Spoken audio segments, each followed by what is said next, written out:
yes, I do need to share that the family would have been here had it not been preparing for burying their son tomorrow. So they are in extreme pain, they're struggling, and they're very concerned about this process. So it's not like they just kind of didn't care. When you lose a loved one, the emotion and the pain behind that is so devastating that even when it comes to getting the information that pertains to that issue itself becomes irrelevant. Because right now, they're looking at putting their son. Anyhow, it's my hope that the Citizen Board has some say in policy writing and making. And if that's true, then as a board, we have to become much more observant and understand where the process is failing. So let's take an example. We take the scenario of Alan Blueford. And this is really important because my concern is when a shooting takes place and a young black man or brown man is killed, the first initial report is criminal, demoralizing, criminalizing, and degrading individuals. That has to stop. You hear what I'm saying? And it's the board's responsibility to begin to attack those issues that really corrupts the system. Now, how do we do that? Because I'm not here to just make a whole lot of noise. I'm here to put down some ideas so that you begin to go to work and make things happen. No police officer or representative from the police force should ever tell the media that this person has a criminal record, thereby giving the appearance that it's justifiable shooting. That should never happen. And we need to stop that, because that is what is discrediting the police force. When you come out and you tell these stories about an individual and then tell the story in such a way that it's become impossible to prove what you just said, and then the story changes, degrades the trust. In order to repair a problem that we have, we must address those issues.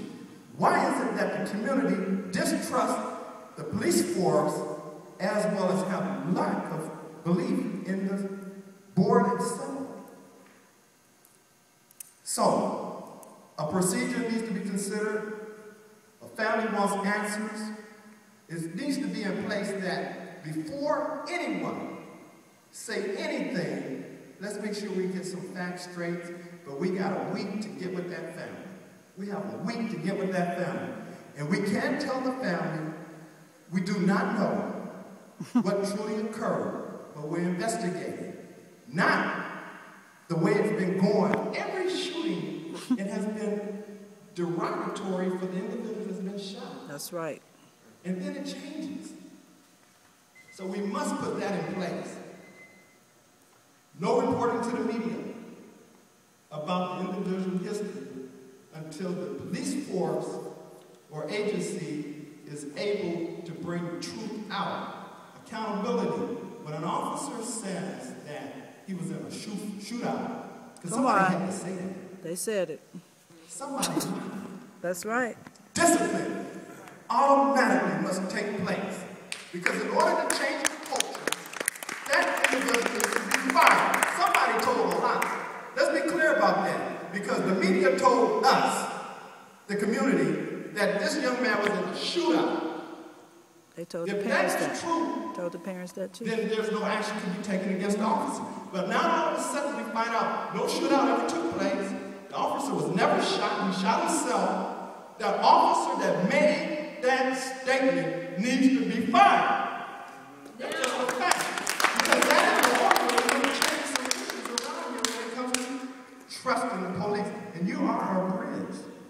Somebody talking about, why is not the community here? And I'm not sure to get off. But somebody talking about, why is the community is not here? You are a part of the citizenship of Oakland. You are citizens.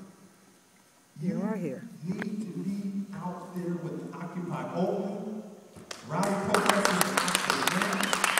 or any allergy. The reason why you need to be there because you need to let people know that you are in existence. So if I'm harassed, listen, we're here to work for you.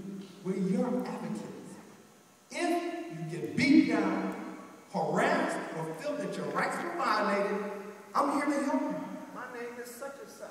I work for the CRB. Therefore, I want you to know I'm here for you.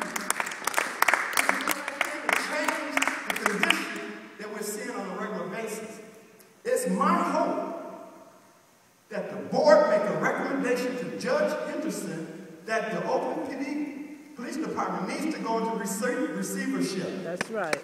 They need to. Somebody need to help us.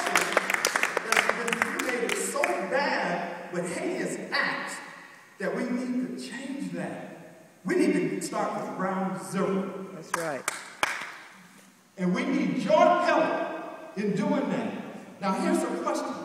If a complaint is filed, somebody makes a decision whether it's worth keeping or not. Let's just say that person makes that decision it's worth keeping and we keep the complaint. It goes to an investigator. The investigator then takes a look at the complaint and makes a decision. And there's a process or a procedure that it flows to a point to where it finally gets to the city administrator and she says, I abstain or reject. Whatever the case may be. Well, here's the question. Let me see who can I ask this. Howard, what is the last complaint that you investigated?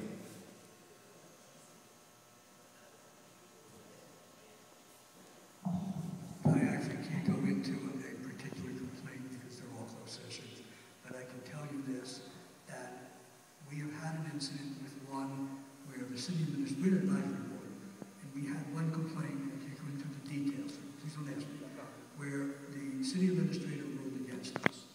And the board wrote a letter to the city administrator showing a disgust. And I wrote the letter, and I wrote it a little bit more scathing, and it actually went to her, but we have a board, and they have a vote on the letter. We revised it a few times, we sent a letter, and the city administrator is going to meet with us, I believe on June 4th, if I'm not mistaken, to hear our complaints, and hopefully this will not happen. And I think when and if we become a complete civilianized board, where all the complaints go to the Civilian Police Review Board, things will change.